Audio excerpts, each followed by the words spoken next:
نحمده ونصلي ونسلم على رسوله الكريم أما بعد فأعوذ بالله من الشيطان الرجيم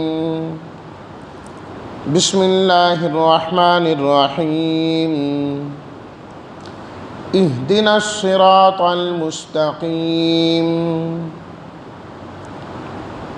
اے اللہ ہمیں صراط مستقیم کی ہدایت عطا فرما۔ صدق اللہ مولانا العظیم۔ اللہم صلی علی سیدنا و مولانا محمد وعلی آل سیدنا و مولانا محمد وبارک وسلم۔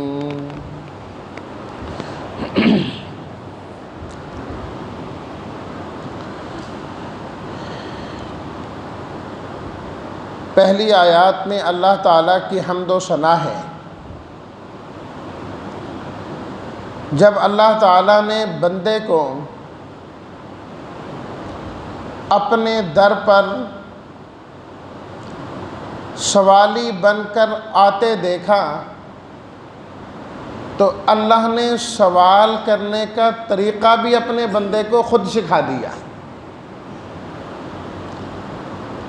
کہ اس طرح مانگنا ہے اور یہ مانگنا ہے، اس لیے کہ بسا اوقات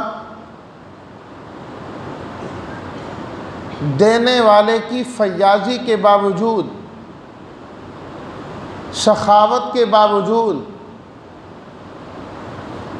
بندہ اس لیے محروم ہو جاتا ہے کہ سوال کرنے کا رنگ اور ڈھنگ نہیں آتا، صحیح طور پر مانگ نہیں سکا، محرومیت کا اندیشہ ہو جاتا ہے۔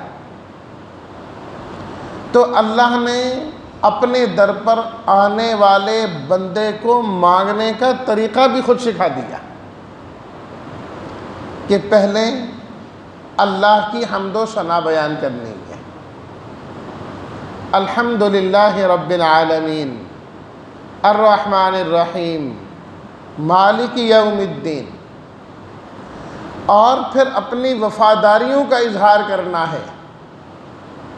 ایاک نعبد، اے اللہ میں تو آپ ہی کا بندہ ہوں، میں تو آپ کے در پر ہی جھکنے والا ہوں، میں تو منگتا ہی آپ کے در کا ہوں، آپ کا در چھوڑ کر میں کہاں جاؤں، میں تو آپ کے در پر جھکتا ہوں اور ہر قسم کی عبادت اے اللہ میں آپ کی ہی کرتا ہوں، میری زبانی عبادت ہو، میری مالی عبادت ہو، میری بدنی عبادت ہو، اے اللہ یہ سب کے سب آپ ہی کے لیے ہیں۔ التحیات للہ والصلوات والطیبات، تینوں اقسام بیان کی گئی ہیں، اس میں 3 لفظ ہیں۔ اے اللہ زبان سے جب میں کسی کا ذکر کروں گا بطور عبادت کے تو وہ آپ کا ہوگا۔ اے اللہ میری بدنی عبادات، بدن سے نماز پڑھوں گا، رکوع سجدہ کروں گا تو آپ ہی کو کروں گا، اور اپنا مال خرچ کروں گا تو اے اللہ آپ کے راستے میں اور آپ کے حکم کے مطابق خرچ کروں گا۔ وَإِيَّاكَ نَسْتَعِينُ، اے اللہ مجھے جب بھی ضرورت پڑے گی اور میں تو ایک ایک قدم پر آپ کا محتاج ہوں، اے اللہ مجھے تو آپ ہی کی مدد چاہیے، آپ سے مدد مانگتا ہوں۔ اور پھر غور طلب بات یہ ہے، اب اکیلا آدمی بھی پڑھے تو ایاک نعبد، اے اللہ ہم آپ کی عبادت کرتے ہیں، وہ یہ نہیں کہتا کہ اے اللہ میں آپ کی عبادت کرتا ہوں۔ اکیلا بندہ بھی ایاک نستعین، اے اللہ ہم آپ سے مدد طلب کرتے ہیں، یہ نہیں کہتا کہ میں آپ سے مدد طلب کرتا ہوں۔ اس لیے میری عبادت میں کمزوری ہو سکتی ہے، میری عبادت میں کوتاہی ہو سکتی ہے، میرے مانگنے میں کوتاہی ہو سکتی ہے، میرے کاموں میں کوتاہی ہو سکتی ہے، تو اس لیے میں اپنی عبادت کو اللہ کی بارگاہ میں اکیلے نہیں پیش کرتا، اے اللہ میری عبادت آپ کی بارگاہ میں ہے، قبول کر لے۔ پروردگار جب تو اپنے بندوں کی عبادتوں کو قبول کرے تو اس گٹھڑی میں میری عبادت کو بھی قبول کر لینا۔ یہ ایاک نعبد، یا اللہ ہم سب کی، سب مسلمانوں کی، سب حاضرین کی عبادت کو قبول کر۔ اے اللہ اس میں تو تیرے مقبول بندے بھی ہیں، تیرے پسندیدہ بندے بھی ہیں، تو پروردگار جب ان تمام کی عبادات کو آپ قبول کر رہے ہوں، ان تمام کی عبادات جمع ہو رہی ہوں، جس طرح متفرق چیزوں کو ایک گٹھڑی میں جمع کر دیا جاتا ہے، اے اللہ جب وہ عبادتیں جمع ہوں تو اسی کے بیچ میں میری عبادت کو بھی قبول کر لینا۔ ایاک نعبد و ایاک نستعین۔ اب آئی مانگنے کی باری کہ پروردگار میں آپ سے مانگنے کے لیے آیا۔ ایک سورت کا نام تعلیم المسئلہ ہے نا، کہ مانگنے کا رنگ ڈھنگ سکھایا گیا۔ اب سوال کی باری آئی تو پروردگار میں آپ کا سوالی، آپ کا منگتا، آپ سے مانگنے کے لیے آیا۔ کیا مانگتے ہو؟ خود بتایا کہ کیا مانگو۔ اے اللہ مجھے دنیا نہیں چاہیے، یہاں کی زیب و زینت نہیں چاہیے، یہاں کا کر و فر نہیں چاہیے، بہت بڑی کوٹھی اور بہت بڑی کار نہیں چاہیے، یہاں کے بنگلے اور عہدے نہیں چاہیے۔ اے اللہ یہ تو اپنے ان کو بھی دیتا ہے جو تیرے دشمن ہیں، جو تیرے نام نہیں لیتے۔ وہ تو کیا، ان کے تو کتے بھی بڑی بڑی کاروں میں سوار ہوتے ہیں، ان میں بیٹھتے ہیں۔ یا اللہ مجھے وہ نہیں چاہیے جو تو اپنے دشمنوں کو دیتا ہے، اے اللہ مجھے تو وہ چاہیے جو تو اپنے محبوبوں کو دیتا ہے، جو تو اپنے دوستوں کو دیتا ہے، جو تیرے پسندیدہ لوگ تو اسے مانگتے ہیں اور تو انہیں دیتا ہے۔ اے اللہ وہ اپنے پسندیدہ لوگوں کی چیزیں مجھے بھی عطا فرماتے ہیں، اور اللہ جس کو پسند کر لیتے ہیں اللہ اسے کیا عطا کرتے ہیں۔ اور یاد رکھیے نبیوں سے بڑھ کے اللہ کا محبوب کوئی بھی نہیں ہے، سب سے محبوب ترین اس کائنات میں انبیاء کرام علیہم الصلاۃ والتسلیمات۔ تو اللہ انہیں کیا دیتے ہیں؟ اللہ اکبر، اللہ انہیں سیدھا راستہ عطا فرماتے ہیں، صراط مستقیم عطا فرماتے ہیں۔ سورہ نحل اللہ نے حضرت ابراہیم علیہ الصلاۃ والتسلیمات کا تذکرہ کیا۔ ان ابراہیم کان امۃ قانتا للہ حنیفا ولم یک من المشرکین، فرما بردار تھے، شرک نہیں کرتے تھے، شاکرا لانعمہ، ہمیشہ رب کی نعمتوں کا شکر ادا کرتے تھے۔ اجتباہ، اللہ نے ان کو چن لیا، اللہ کے چنے ہوئے لوگ ہیں، تو چن لیا تو کیا کیا؟ اجتباہ وہداہ الی صراط مستقیم، اللہ نے اپنے ابراہیم کو خلیل بنایا اور چنا، اور اللہ نے انہیں صراط مستقیم عطا فرما دی، صراط مستقیم عطا کر دی۔ سورہ صافات اللہ نے حضرت موسیٰ اور حضرت ہارون علیہم الصلاۃ والتسلیمات کا ذکر کیا۔ وَلَقَدْ مَنَنَّا عَلَى مُوسَىٰ وَهَارُونَ وَنَجَّيْنَاهُمَا وَقَوْمَهُمَا مِنَ الْكَرْبِ الْعَظِيمِ وَنَصَرْنَاهُمْ فَكَانُوا هُمُ الْغَالِبِينَ وَآتَيْنَاهُمَا الْكِتَابَ الْمُسْتَبِينَ وَهَدَيْنَاهُمَا الصِّرَاطَ الْمُسْتَقِيمَ۔ فرمایا کہ ہمارے حضرت موسیٰ، حضرت ہارون اور ان کی قوم پر بڑے بڑے احسان ہیں، ہم نے ان کے ساتھ خصوصی شفقت کا معاملہ یہ فرمایا کہ ہم نے انہیں صراط مستقیم کی ہدایت عطا فرما دی، ہدایت عطا فرما دی۔ سورہ انعام 7واں سپارہ، اللہ نے تقریباً 17 نبیوں کے نام لیے، 17-18 نبیوں کے نام لیے۔ اس کے بعد اللہ نے کیا فرمایا؟ وَمِنْ آبائِهِمْ، ان کے آباء و اجداد میں بھی بڑے نبی تھے، وَذُرِّيَّاتِهِمْ، ان کی اولادوں میں بھی نبی تھے، ان کے بھائیوں میں بھی نبی تھے، وَاجْتَبَيْنَاهُمْ، فرمائے یہ سب کے سب چنے ہوئے لوگ تھے، چنے ہوئے لوگ تھے۔ وَهَدَيْنَاهُمْ إِلَىٰ صِرَاطٍ مُسْتَقِيم، ہم نے ان سب کو صراط مستقیم عطا کیے تھے، سب کو صراط مستقیم عطا کی تھی۔ تو بندہ بھی اللہ سے یہی کہتا ہے، اے میرے پالنے والے، اے میرے رب، میرے پروردگار، جو آپ اپنے محبوبوں کو عطا فرماتے ہیں، اے اللہ مجھے بھی وہی عطا فرما دیں، مجھے بھی وہی عطا کر دیں۔ وہ ہے اہدنا الصراط المستقیم، صراط مستقیم کی ہدایت۔ ہدایت کہتے ہیں رہنمائی کو، راستہ دکھانے کو، سیدھے راستے تک پہنچانے کو، راستہ دیکھنے اور راستے پر چل کر منظر مقصود تک پہنچنے کی توفیق عطا کرنے کو، یہ ہدایت ہے۔ قرآن مجید کا مطالعہ یہ بتلاتا ہے کہ ہدایت دو قسم کی ہوتی ہے۔ ایک ہدایت تو وہ ہے جسے فطری ہدایت کہا جاتا ہے کہ اللہ تعالیٰ نے پیدائشی طور پر ہی ہر ایک چیز کو اس کی ہدایت عطا کر دی۔ ربنا الذی اعطی کل شیء خلقہ ثم ہدی، اللہ نے ہر چیز کو پیدا بھی کیا اور پھر اللہ نے ہر ایک چیز کو ہدایت بھی عطا فرمائی۔ مرغی کو کس نے سکھایا کہ 40 دن انڈوں پر بیٹھنا ہے؟ کس نے سکھایا کہ کس طرح چوزوں کو نکالنا ہے؟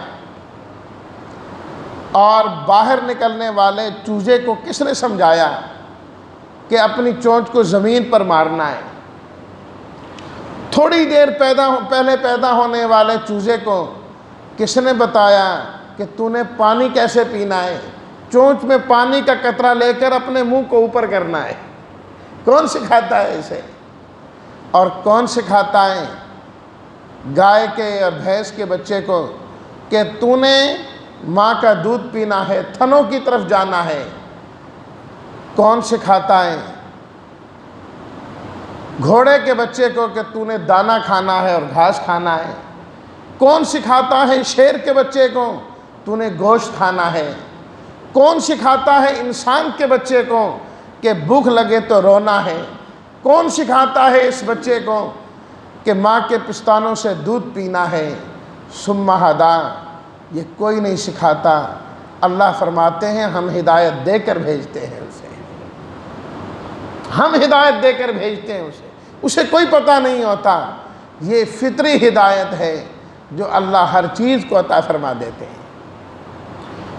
دوسری ہدایت ہے کسبی، جو انسان کو اپنے اختیار سے حاصل کرنا پڑتی ہے، اس کے لیے کوشش کرنا پڑتی ہے، پھر انسان حاصل کرتا ہے۔ اللہ نے آسمانی کتابیں اس لیے نازل کی، انبیاء کرام کو اللہ نے اس لیے بھیجا کہ ہدایت ان سے حاصل کرنی ہے۔ یہ جو کسبی ہدایت ہے جو انسان نے حاصل کرنی ہے، قرآن مجید میں اس کے 4 درجے بیان کیے گئے۔ اس کسبی ہدایت کے 4 درجے اللہ تعالیٰ نے بیان کیے۔ سب سے پہلا درجہ وہ ہے انابت کا، کہ انسان ضد چھوڑ دے، مخالفت چھوڑ دے، حق چیز کا متلاشی ہو جائے کہ اے اللہ جو حق ہے نا وہ مجھے دکھا دے، تاکہ میں حق کو حق سمجھنے والا بنوں۔ ایسا نہ ہو کہ میں باطل کو حق سمجھ کر اس پر ڈٹا رہوں۔ آپ علیہ الصلاۃ والتسلیمات نے دعا سکھائی، اللہم ارنا الحق حقا وارزقنا اتباعہ وارنا الباطل باطلا وارزقنا اجتنابہ۔ اے اللہ ہمیں حق حق کر کے دکھا اور اس کی پیروی کرنے کی توفیق عطا فرما۔ اے اللہ باطل باطل کر کے دکھا اور اس سے بچنے کی بھی توفیق عطا فرما۔ تو ضد چھوڑ کر انسان حق کی جانب متوجہ ہو جائیں، حق کا متلاشی ہو جائیں، اس کو انابت کہا جاتا ہے۔ اور دوسری چیز ہے کہ جس حق کو تلاش کر رہا تھا جب وہ حق مل جائے تو انسان اس حق کو قبول کرنے والا بن جائے، قبول کرنے والا بن جائے۔ صرف یہ نہیں کہ پتہ تو لگ گیا کہ حق کیا ہے باطل کیا ہے، مانا کوئی نہیں۔ یہودیوں کو بھی تو پتہ تھا نا کہ اللہ کے نبی صلی اللہ علیہ وسلم برحق ہیں، لیکن ماننے کی توفیق نہیں ملی انہیں۔ تو جب حق مل جائے اسے قبول کرنا، ان دونوں کا ذکر اللہ تعالیٰ نے سورہ شورى میں فرمایا، اور اسی طریقے سے سورہ رعد 13ویں سپارے میں اللہ تعالیٰ نے فرمایا وَيَهْدِي إِلَيْهِ مَنْ أَنَابَ وَيَهْدِي إِلَيْهِ مَنْ يُنِيبُ، فرمایا جو اللہ کی طرف انابت کرتا ہے، حق کو تلاش کرنے کے لیے متوجہ ہوتا ہے، یہدی، اللہ اسے سیدھے راستے کی ہدایت عطا فرما دیتے ہیں۔ ہدایت اور انابت یہ دو درجے۔ اس کے بعد تیسرا درجہ ہے، تیسرا درجہ ہے وہ ہے استقامت، کہ جس حق کو قبول کر لیا اب قبول کرنے کے بعد اس پر ڈٹ جاتا ہے، پکا ہو جاتا ہے، کسی طریقے سے چھوڑنے کو تیار نہیں ہوتا۔ یہ ہدایت کا تیسرا درجہ ہوتا ہے۔ ان الذین قالوا ربنا اللہ، وہ لوگ جنہوں نے یہ کہا کہ ہمارا رب اللہ ہے، جنہوں نے یہ کہہ دیا، تو یہ انابت اور ہدایت ہو گئی۔ پہلے انابت تھی، جب کہہ دیا کہ میرا رب اللہ ہی ہے، ہدایت بھی ہو گئی۔ ثم استقاموا، پھر اس پر وہ ڈٹ جائے، یہ تیسرا درجہ ہدایت کا۔ تتنزل علیہم الملائکہ، فرمائے جو تیسرا درجہ ہے نا اس کی بڑی فضیلت ہے، جو قرآن مجید میں مذکور ہے۔ وہ میرا موضوع نہیں کہ میں اس طرف جاؤں کہ اس کے فوائد و ثمرات کیا ہیں۔ اس کے بعد ہدایت کا چوتھا درجہ آ جاتا ہے۔ چوتھا درجہ ہدایت کا وہ ہے ربط القلب، کہ انسان کا دل ہدایت پر، ایمان پر اتنا مطمئن ہو جائے، استقامت کے بعد اتنا اور مضبوط ہو جائے، 100% اسے اللہ کے وعدوں پر یقین ہو جائے، ذرہ برابر بھی اس میں کمی نہیں۔ دنیا کی کوئی مصیبت، دنیا کی کوئی پریشانی اور دنیا کی کوئی طاقت اس کو ہٹا نہ سکے، اس کو کہا جاتا ہے ربط القلب۔ سورہ کہف میں اللہ تعالیٰ نے اصحاب کہف کا ذکر کیا اور فرمایا انہم فتیۃ آمنوا بربہم وزدناہم ہدی۔ اصحاب کہف وہ چند نوجوان تھے جو اپنے رب پر ایمان لائے، اپنے رب پر وہ لوگ ایمان لائے، اور ہم نے ان کی ہدایت کو اور زیادہ کر دیا، اور زیادہ کر دیا۔ انابت بھی، ہدایت بھی، پھر ہدایت میں اضافہ ہوا تو استقامت مل گئی، تیسرا درجہ۔ آگے اللہ نے کیا فرمایا؟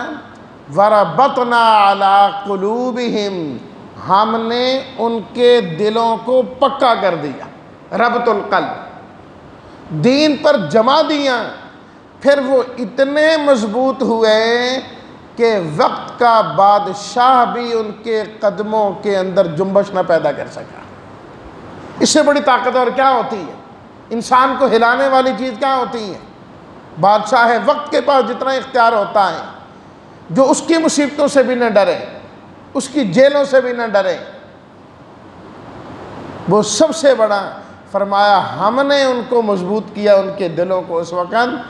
یہ ہدایت کا چوتھا اور آخری درجہ ہوتا ہے۔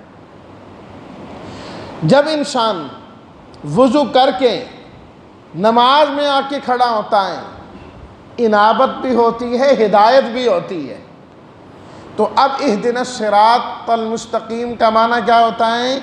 اے اللہ مجھے صراط مستقیم پر پکا فرما دے۔ اہدنا کا صرف یہ معنی نہیں کہ اے اللہ مجھے سیدھا راستہ دکھا دے۔